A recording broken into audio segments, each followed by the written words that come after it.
45-ші жалпы орта білім беру мектебінің 8-ші К сынып оқушысы Мұхаммедқали Аяров. Номер 45-ші жалпы орта білім беру мектебінің кітапханасының тұрақты оқырманы ретінде осы жолы Әзілхан Шаяпов атамыздың «Махаббат қызық мол жылдар» кітабын оқыдым.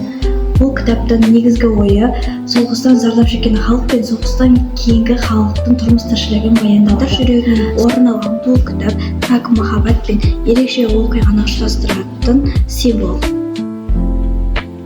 Мен 8-ші Г сынып оқушысы Мұратова Кәусар Мұхтар Әуезов атамыздың «Қараш-қараш оқиғасы» повесін оқыған болатынмын.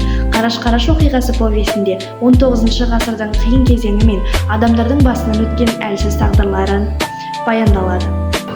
Бұл повесте елге деген, халыққа деген адалдық сипатталады.